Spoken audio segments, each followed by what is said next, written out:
অজ্ঞানন্তিমিরন্ধস্য জ্ঞানাঞ্জন শলাকয়া চক্ষুরস্মিলিতং যেন তস্मै শ্রী গুরুবে নমঃ। নমঃ বিষ্ণুপাদায় কৃষ্ণপৃষ্ঠায় ভূতলে শ্রীমতে ভক্তি বেদান্ত স্বামিনীতি নামিনে। নমস্তে সরস্বতী দেবী গৌরবাণী প্রচারিণে নির্বিশেষ শূন্যবাদিনী পাঞ্চাত্য দেশ তারিণে। তপ্ত কাঞ্চন গৌরাঙ্গী রাধে বৃন্দাবনেশ্বরী বিশ্বভানুসুত দেবী তাং প্রণমামি হরি প্রিয়ে। হে কৃষ্ণ করুণা সিন্ধু দীনবন্ধু জগৎপতে গোপেশ গোপিকা কান্ত রাধা কান্ত নমস্তুতে। নমো মহাবদন্যৈ কৃষ্ণ প্রেম পদায়তে কৃষ্ণায় কৃষ্ণ চৈতন্য নাম্নে গৌরতীশে নমঃ। বাঞ্ছা কল্পতরুভ্যশ্চ কৃপা সিন্ধুভ্য এব চ পতিতানাং পাবনেভ্যো বৈষ্ণবেভ্যো নমো নমো। ওং বিন্দায় তুলসী দেবী পিয়া ওই কেশবস্য চ বিষ্ণু ভক্তি পদে দেবী সত্যবত্যই নমো নমো। জয় শ্রীকৃষ্ণ চৈতন্য প্রভু নিত্যানন্দ শ্রী অদ্বৈত গদাধর শিবাসাদি গৌরভক্ত বৃন্দ। হরে কৃষ্ণ কৃষ্ণ কৃষ্ণ হরে হরে, হরে রাম রাম রাম হরে হরে। সমস্ত কৃষ্ণ ভক্ত মণ্ডলী, প্রতিদিনের মতো আজকে এই শ্রীমদ্ ভাগবত দ্বিতীয় স্কন্ধের আমরা আজকে শ্লোক নাম্বার 22 যা শ্রবণ করব, এবং আপনাদের মতন কৃষ্ণ ভক্তের কারণেই এবং এই কৃষ্ণ ভক্ত যারা শ্রবণ করছেন তাদের কারণেই প্রকৃতপক্ষে এই শ্রীমদ্ ভাগবত আস্বাদন। কেননা এই শ্রীমদ্ ভাগবত পরীক্ষিত মহারাজকে শুনিয়েছিলেন সুখদেব গোস্বামী, যিনি শ্রবণ করতে করতে 7 দিনের পরে গোলক বৃন্দাবন ধামে প্রাপ্ত হয়েছিলেন। এবং শ্রীকৃষ্ণ উদ্ধবকে বলেছিল, আমি শব্দরূপে ভাগবতের মধ্যে শব্দরূপে আমি অবতীর্ণ আছি। হরে কৃষ্ণ। তো শ্লোক 2 ক্লাস, এই ভাগবত ক্লাসের 22 নম্বর শ্লোকে বলা হচ্ছে, যথা সন্ধ্যাজ্যোতে ব্রক্ষণ ধারণা যত্র সম্মতা যাদশিবা হরে দাসু পুরুষস্য মনোলমম। আমার সঙ্গে আমি আর 2-3বার বলবো, তুমি আপনার সঙ্গে আমার সঙ্গে বলবেন। যথা সৌন্দর্যতে ব্রক্ষণ ধারণা যত্র সম্মতা যাদৃশিবা হরে দাসু পুরুষস্য মনোমলম। যথা সন্দাস্যতে ব্রহ্মণ ধারণা যত্র সম্মতা যাদশ্রী বা হরে দাসু পুরুষস্য মনোলমলম। রাজা উবাচ হচ্ছে ভাগ্যবান রাজা বললেন, ভাগ্যবান রাজা বললেন, যথা মানে যেমন, সন্দাস্যতে মানে ধারণা সৃষ্টি হয়, ব্রহ্মণ মানে হে ব্রাহ্মণ, ধারণা মানে ধারণা, যত্র মানে যেখানে এবং যেভাবে, সম্মতা সংক্ষেপে, যাদৃশী সেই প্রকার, বা অথবা, হরে সমূলে বিনাশ করে, আশু অর্থাৎ অবিলম্বে, পুরুষের মন অর্থাৎ মনের মলম কুলুষ। হরে কৃষ্ণ। তো অনুবাদটা দেখেন কি সুন্দরভাবে বলা হচ্ছে, ভগবান রাজা পরীক্ষিত জিজ্ঞাসা করলেন, কে জিজ্ঞাসা করলেন? ভাগ্যবান রাজা পরীক্ষিত জিজ্ঞাসা করলেন। এই যে শ্রীমদ্ ভাগবতে পরীক্ষিত মহারাজ সম্পূর্ণ ভাগবতটা পরীক্ষিত মহারাজকে শুনিয়েছিল, সেই কথা এখানে বলা হচ্ছে যে ভাগ্যবান রাজা পরীক্ষিত জিজ্ঞাসা করলেন, হে রাজন, হে ব্রাহ্মণ, দয়া করে আমাকে বিস্তারিতভাবে বলুন, মনকে কোথায় এবং কিভাবে একাগ্র করতে হবে এবং কিভাবে ধারণা স্থির করতে হবে, যার ফলে মনের সমস্ত কুলুষ দূর হয়। দেখেন, পরীক্ষিত মহারাজ নিজে এই মন স্থিরের জন্য, মনকে পবিত্র করার জন্য করার জন্য সুখদেব গোস্বামীকে প্রশ্ন করলেন। তো এই যে চেষ্টা, নির্বিশেষবাদী এই যে চেষ্টা, ভালো হওয়ার জন্য যে চেষ্টা, তো এই চেষ্টাটাই হচ্ছে প্রকৃত ভক্তের লক্ষণ। শুদ্ধ ভক্তরা নিরন্তর চেষ্টা করেন, ভাগবত কথা শ্রবণ, কৃষ্ণ কথা শ্রবণ, শ্রবণের মাধ্যমে পরিবর্তন হয়। হরে কৃষ্ণ। তো ভাগ্যবান রাজা, তো এর তাৎপর্য কি সুন্দরভাবে বলছে, আমরা শ্রবণ করি যে বদ্ধ জীবের হৃদয়ে পুলুষ হচ্ছে তার সমস্ত দুঃখ দুর্দশার মূল কারণ। এই যে আমরা সংসার আবদ্ধ থেকে বা জীব, সমস্ত জীবের মন যার পুলুষ, খারাপ, অপবিত্র মন যার খারাপ চিন্তা করে, দুশ্চিন্তা করে, খারাপ চিন্তা করে, অসৎ চিন্তা করে, তো সেই মনের কারণে দুঃখ দুর্দশার মূল কারণ। বদ্ধ জীবের হৃদয়ে কুলুষ হচ্ছে তার সমস্ত দুঃখ দুর্দশার মূল কারণ। এই যে হৃদয়টার কুলুষ, অপবিত্র খারাপ হৃদয়, মানে হচ্ছে দুঃখ দুর্দশার মূল কারণ। কারণ যে চুরি, দেখেন যে চোর, সে চুরি করবে, যে ছিনতাইকারী ছিনতাই করবে, চিন্তা যে করবে আর কি, মন হৃদয় চিন্তা যেটা করে। সো এই অপরাধ ভজন ব্যক্তিগুলা তো বুঝছে যে এর কারণে কি হয়, সে দুঃখ দুর্দশা মূল কারণ, মূল পায়। তো বদ্ধ জীব এই জড় জগতের নানা প্রকার দুঃখ দুর্দশা জর্জরিত। এই যে জীব, এই পৃথিবী মৃত্যু লোক, পৃথিবীতে জন্মগ্রহণ করলে দুঃখ দুর্দশা পেতেই হবে, অনিবার্য, এবং একবার মৃত্যু গ্রহণ করতেই হবে, এটা অনিবার্য। সেটাতে এখানে বলা হচ্ছে শিল বহুপাত, যে বদ্ধ জীব এই জড় জগৎটা হচ্ছে নানা রকম ভাবে দুঃখ দুর্দশা জর্জরিত। এমন কোনো মানুষ নাই যার দুঃখ দুর্দশা ভোগ করে নাই বা করছেন না। এ থেকে পরিত্রাণ পেতে হলে নিরন্তর কৃষ্ণ নাম করতে হবে, হরি কথা, গৌর কথা, কৃষ্ণ কথা সর্বদাই বলতে হবে। জীব উদ্ধারের জন্য, নিজেকে উদ্ধারের জন্য কৃষ্ণের চরণে সমর্পণ করে দিয়ে নিরন্তর কৃষ্ণ কথা, হরি কথা, গৌর কথা, ভাগবত কথা, রাম কথা শ্রবণ করতে হবে। এবার শ্রবণ করতে করতে কৃপা করে গোবিন্দ আপনাকে এই ভব সংসার থেকে মুক্ত দিবেন।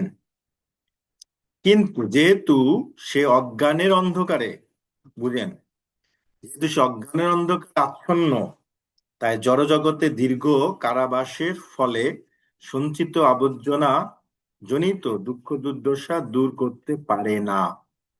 এই যে যারা ভাগবত ভক্তিতে, ভক্তিতে নাই, ভক্তি জগতে যারা নাই, কেবলমাত্র ভক্তি পথ অনুশীলনের মাধ্যমেই শ্রীকৃষ্ণকে লাভ করা যায়।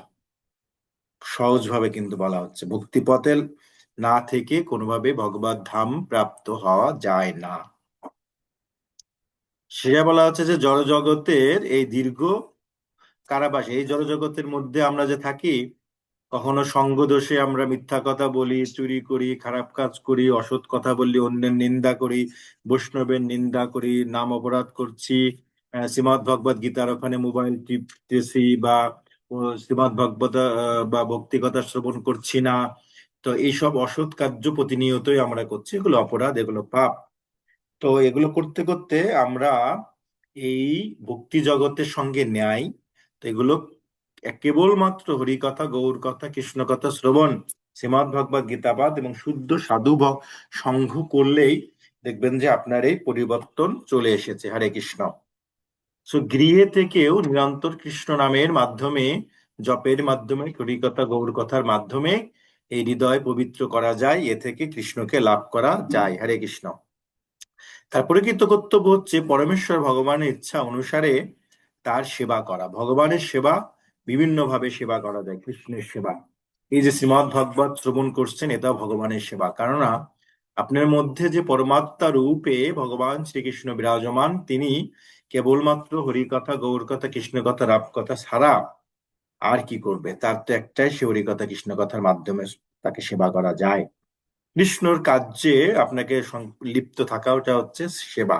হরিনাম জপ করছেন, কৃষ্ণ সেবা করতেছেন। কৃষ্ণ বৈষ্ণব, কৃষ্ণ ভক্ত কাউকে সেবা করতেছেন, একে হচ্ছে সেবা করা যায়, অর্থ দিয়ে সেবা করতেছেন। কেউ মন্দিরে থেকে কৃষ্ণকে পূজা করে সেবা করতেছেন। তো বিভিন্ন বিভিন্ন ভাবে সেবা করা যায়। চিরন্তন কৃষ্ণকে স্মরণ করতেছেন, কৃষ্ণকে সেবা করতেছেন। হ্যাঁ, তো এভাবে কৃষ্ণকে শরণাপন্ন হতে গেলে ভগবান পরমেশ্বর ইচ্ছা অনুসারে তার সেবা করে, কিন্তু তার হৃদয় ব্যস্ত রস্ত কুলুষের প্রভাবে সে তার কামনা বাসনা সেবা করতে চায়। বিষয়টা এরকম যে এই যে মানুষ সকালবেলা ঘুম থেকে উঠে নিজে খাবো পরবো, আমার আমার এই যে মাছ মাংস পোশাক আশাক ভালো পরবো দামি পরবো মানুষকে দেখাবো, এটাকে বলা হয় কামনা বাসনা। তো আমরা এই সমাজে কামনা বাসনার আসক্তি চাই আমরা বেছে নিয়েছি, এবং এটাকে অনেকে বলে ধর্ম। কিছুদিন আগে আমার একজন বলেছিল যে আমরা তো যুগ যুগ ধরে খাবো দাবো ঘুরবো ঘুমাবো চাকরি করবো টাকা ফ্যামিলি নিয়ে থাকবো মরে যাব, এটাই তো ধর্ম, আমরা শিখে আসতেছি। আসলে এটা ভুল কথা। বৈদিক মতে এবং ভগবতের মতে শাস্ত্রীয় মতে কর্ম করে যেতে হবে, ফলের আশা চিন্তা না করে কৃষ্ণের চরণে সমর্পণ করে দিয়ে। যারা শ্রীমদ্ ভগবত গীতা অধ্যয়ন শ্রবণ করে নাই, এ টু জেড শ্রবণ করে নাই, তার কাছেই কেবল এসব মনে হবে। আসলে এই কুলুষ হৃদয়ের কামনা বাসনা সেবা থেকে মুক্তি হওয়ার জন্য শ্রীমদ্ ভগবত গীতা অধ্যয়ন করেন,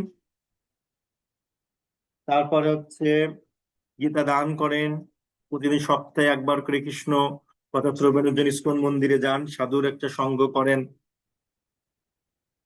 শোনো, এখানে ভাগবত পাঠ হচ্ছে, হ্যাঁ, এখানের মধ্যে ওরকম করে পরিচিত করলেই তো এগুলো অপরাধ জনিত হয়। এগুলো অপরাধ, অনেক শক্তিশালী অপরাধ, বুঝছো? তো সংসারে তো অনেক কঠিন জায়গা। তো যার পরেও এই যে কামনা বাসনার কথা বলতেছি, তো কলিহত জীব চারটা কামনা বাসনা আকৃষ্ট: অবৈধ সঙ্গ করা, তারপরে হচ্ছে জুয়া খেলা, তারপরে হচ্ছে আমিষ আহার গ্রহণ করা, নিরামিষ আহার না করা, হ্যাঁ, তো শাস্ত্রীয় ধর্মগ্রন্থ না পড়া, সাধু সঙ্গ না করা, এগুলো হচ্ছে আসলে এই কলির প্রভাব। এর থেকে মুক্তি লাভের জন্য আপনাকে সাধু সঙ্গ করতে হবে, গীতা শ্রবণ করতে হবে। যারা শ্রবণ করছেন, এটা ডেফিনেটলি আপনারা পূর্ণ জন্মের সাধু সঙ্গ পেয়েছেন, এই জন্মের কৃপা হয়ে এই ভাগবত কথা শ্রবণ করছেন। ভাগবত কথা অতীব দুর্লভ। এই ভাগবত কথায় কামনা বাসনা আপনা আপনিতেই আপনার মধ্যে থেকে চলে যাবে যদি আপনি প্রতিনিয়ত হরি কথা গৌর কথা শ্রবণ করেন। প্রতিনিয়ত হরি কথা গৌর কথা শ্রবণ করলে এই কৃষ্ণ প্রেম ধন লাভ হবে। হরে কৃষ্ণ। তো এই সমস্ত সেবা তাকে যথার্থ শান্তি দেওয়ার পরিবর্তে নতুন নতুন সমস্যা সৃষ্টি করে, তাকে জন্ম মৃত্যুর আবদ্ধে বেঁধে রাখে। এই যে জন্ম মৃত্যুর আবদ্ধে কামনা বাসনার মধ্যে আকৃষ্ট থাকলে মৃত্যু কালে যদি কৃষ্ণ নাম স্মরণ না করে, বা রাম নাম বা কৃষ্ণের কোনো নাম স্মরণ না করে, কৃষ্ণকে স্মরণ না করে যদি আপনি দেহত্যাগ করেন, তাহলে এই জড় জগৎ থেকে মুক্তি লাভ পাচ্ছেন না। হরে কৃষ্ণ। সো এখান থেকে বের হওয়ার জন্য তাকে কি করতে হবে? নিরন্তর কৃষ্ণ নাম করতে হবে, নিরন্তর হরিনাম হরিনাম দূর করতে হবে। এটি রেকর্ড হচ্ছে। হরে কৃষ্ণ। হরি বল, নিতাই গৌর হরি বল। সো এই সমস্ত সেবা তাকে যথার্থ শান্তি দেওয়ার পরিবর্তে নতুন নতুন সমস্যা সৃষ্টি করে, তাকে জন্ম মৃত্যুর আবদ্ধে বেঁধে রাখে। তো জন্ম মৃত্যুর আবদ্ধ থেকে বের হওয়ার জন্য এই কলিহত জীবে নিরন্তর হরিনাম কীর্তনীয় সদা হরি, অমানিরে মানদেন কীর্তনীয় সদা হরি। বাবা, ওইটা প্রথম টুক যেন কি? কীর্তনীয় সদা তরুরূপী সোয়েঞ্চুন তিনোদপি শুনিচেন তরুরূপী সোয়েঞ্চুন অমানিরে মানদেন কীর্তনীয় সদা হরি। আর সংস্কৃতের জন্য চৈতন্য মহাপ্রভু বলেছেন যে আহ জীবে দয়া নামে রুচি বৈষ্ণব সেবন, ইহার চেয়ে নাই বড় ধর্ম নাই সনাতন। সনাতন গোস্বামীকে বললেন যে সংসারবদ্ধ জীব, তোমরা নামে রুচি আনো। নামে রুচি মানে হরিনামের রুচি, হরিনাম জপ করো, হরিনাম কীর্তন শ্রবণ করো, তারপর হচ্ছে হরিনাম করো।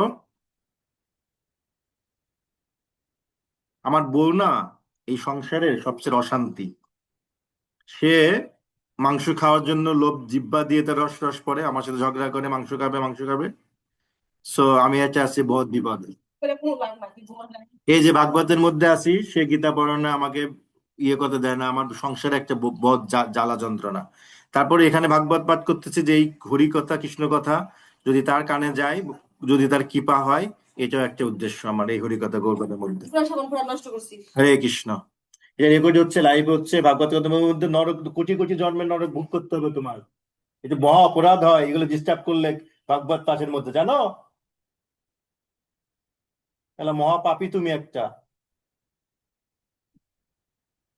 শ্রবণ তো করবাই নাই, আবার ভাগবত পাঠের মধ্যে ডিস্টার্ব করতেছো। জন্ম জন্মান্তের কিচে জন্মগ্রহণ করে থাকতে হবে, হরিকথার মধ্যে ডিস্টার্ব দিলে এগুলো সাধারণ জিনিস না। আরে বল। তো এই যে সংসার যন্ত্রণা ভাগবত পাঠ করতেছি এখানে, আবল তাবল কথা বলতেছে সংসারের মধ্যে, কি করবো কন দেখি। তারপরেও এই হরি যদি প্রভু যদি কৃপা করে, হরি নাম সংকীর্তন শ্রবণ করতে করতে যদি কৃপা করে, হরে কৃষ্ণ, তো রাগ করা যাবে না। এভাবে আমাদের মতন আমরা চালিয়ে যাব। এই সমস্ত সেবা তাকে যথার্থ শান্তি দেওয়ার পরিবর্তে, আরে বেটা একটা সাবান নষ্ট হয়েছে 40 টাকা দাম, আমি তোমার 500 সাবান এনে দিব, 200 সাবান এনে দিব, তার জন্য এরকম ভাগবতের মধ্যে এইভাবে করতে হয় না। এই সমাজে ক্রোধটুকু বিসর্জন দিও না, ইয়ে করো। হরি বল, হরি বল। তো সকাম কর্ম এবং মনোধর্ম প্রসূত জ্ঞানরূপী কুলুষ, শুনেন যারা সংসারবদ্ধ আছেন, তিতাব যন্ত্রণার মধ্যেও হরিকথা গৌর কথা কে জায়গায় যদি আপনার প্রভু কৃপা করে, হরিকথা গৌর কথা এর মধ্যেই চালিয়ে যেতে হবে। প্রভু কৃপা করে যতদূর চালায় চেষ্টা করে যেতে হবে। হরে কৃষ্ণ। সো আবার আমরা ফিরে আসি মনোযোগ সহকারে। সকাম কর্ম এবং মনোধর্ম প্রসূত জ্ঞানরূপী কুলুষ কেবল পরমেশ্বর ভগবানের সঙ্গ প্রভাবেই দূর হতে পারে। সাধু সঙ্গতেই এসব অপবিত্র চিন্তা, তারপরে মাছ মাংস খাওয়া, এসব অটোমেটিকলি দূর হয়ে যাবে যদি প্রকৃতপক্ষে আপনি চেষ্টা করেন, সাধুর কাছে যান, বৈষ্ণবের কাছে যান, তাহলেই হবে। আর চেষ্টা না করলে তো কিছুই হবে না, ভগবানও তাকে কৃপা লাভ করবে না চেষ্টা না করলে। হরে কৃষ্ণ।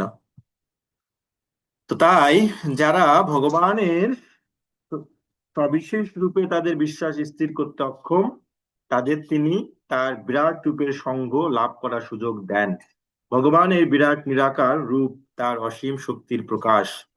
যেহেতু শক্তিমান এবং শক্তি অভিন্ন, তাই তার বিরাট রূপের নিরাকার ধারণাও বদ্ধ জীবকে পরোক্ষভাবে তার সান্নিধ্য লাভে সাহায্য করে। এই রূপে ক্রমে ক্রমে তার সবিশেষ রূপের সঙ্গে সম্পর্কিত হতে সাহায্য করে।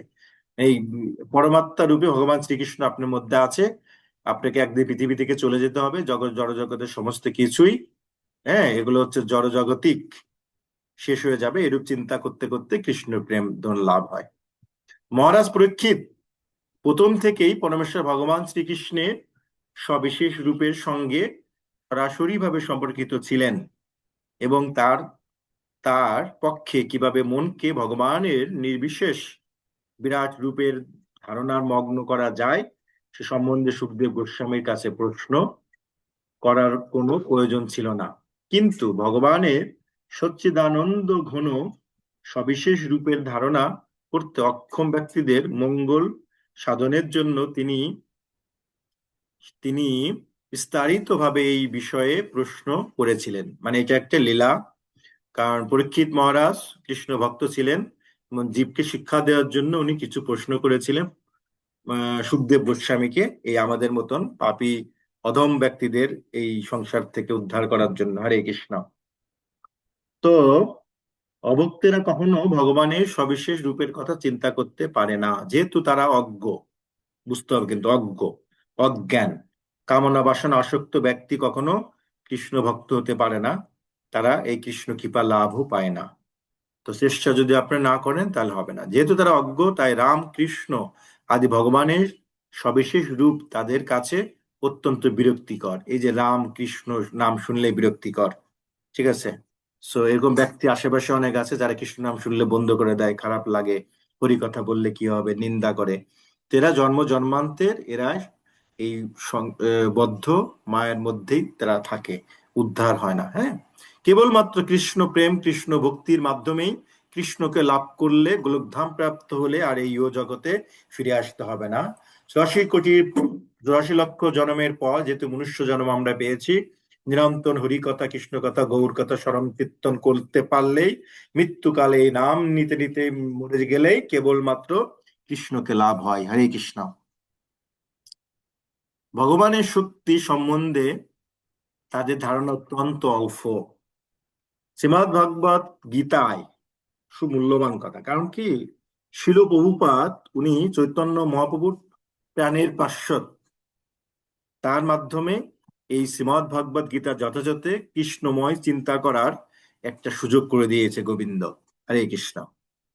শ্রীমদ্ ভগবত গীতায় 9-11 ভগবান স্বয়ং বলেছেন যে মূর্খ মানুষেরা, মূল দিয়ে শুনবেন, মূর্খ মানুষেরা তাকে একজন সাধারণ মানুষ বলে মনে করে, তাকে অবজ্ঞা করে। কারা? শ্রীমদ্ ভগবত গীতা 9-11 বলা হয়েছে মূর্খ ব্যক্তিরা তাকে একজন সাধারণ মানুষ বলে গণনা করে এবং তাকে অবজ্ঞা করে। যে জ্ঞান নাই, অজ্ঞান, শ্রীকৃষ্ণ স্বয়ং ভগবান না ভেবে তাকে সাধারণ মানুষ বলে মনে করে। হরে কৃষ্ণ। এই সমস্ত মানুষেরা ভগবানের অচিন্তা শক্তি সম্বন্ধে সম্পূর্ণ অজ্ঞ। ভগবানের তার অচিন্ত শক্তির প্রভাবে মানব সমাজে অথবা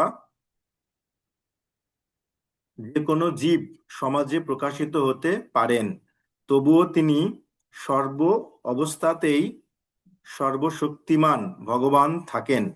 তাই যে সমস্ত মানুষ ভগবানের নিত্য সর্বশেষ রূপ স্বীকার করতে পারেন না, তাদের মঙ্গলের জন্য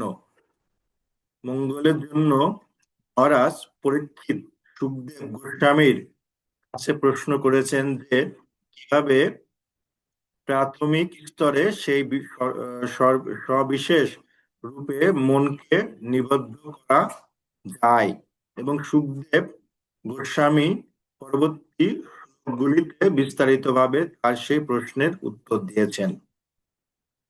তো তিনি সর্ব অবস্থাতেই সর্বশক্তিমান ভগবান থাকেন। তাই যে সমস্ত মানুষ ভগবানের নিত্য সবিশেষ রূপ স্বীকার করতে পারে না, তাদের মঙ্গলের জন্য মহারাজ পরীক্ষিত সুখদেব গোস্বামীর কাছে প্রশ্ন করেছেন কিভাবে প্রাথমিক স্তরে সর্বশেষ মনকে নিবদ্ধ করা যায়। তো এখানে বলা হচ্ছে সুখদেব গোস্বামীর উত্তর দিয়েছে, পরবর্তী শ্লোকগুলোতে আমরা এগুলো পাবো। তো এই যে সুখদেব গোস্বামী আর পরীক্ষিত মহারাজের কথোপকথনের মাধ্যমে এই যে শ্রীমদ্ ভাগবত আমরা পেয়েছি, কৃষ্ণ স্বয়ং শ্রীমদ্ ভাগবতের রূপে শব্দরূপে বিরাজমান, যেখানে এই ভাগবত কথা হয় সেখানে স্বয়ং কৃষ্ণ বিরাজমান থাকেন, চৈতন্য মহাপ্রভু পঞ্চপাত্র ঋষি রূপে বিরাজিত থাকেন। যেন এটা দেবতাদেরও দুর্লভ এই ভাগবত আস্বাদন করা। তো সেটাই বলা হচ্ছে যে মনুষ্য জন্ম পেয়ে যারা কৃপা লাভ করেছে, সাধু সঙ্গ করেছে, তাদের কাছে ভাগবত কথা শ্রবণ করতে করতে গোলকধাম প্রাপ্ত হওয়া যায়। হরে কৃষ্ণ। তো আজকের মতো এখানে বিশ্রাম রাখবো। আমার সঙ্গে বলুন, হরে কৃষ্ণ কৃষ্ণ কৃষ্ণ হরে হরে, হরে রাম রাম রাম হরে হরে। নিতাই গৌর প্রেমানন্দে সীতানাথ হরি ধ্বনি বল, হরি বল হরি বল হরি বল। হরে কৃষ্ণ। তো আরেকবার আরেকটা সময় আপনাদের কাছে এই শ্রীমদ্ ভগবদ গীতা বা ভাগবত নিয়ে আপনাদের কাছে আসবো। আজকের মতন এখানেই বিশ্রাম রাখছি। হরে কৃষ্ণ।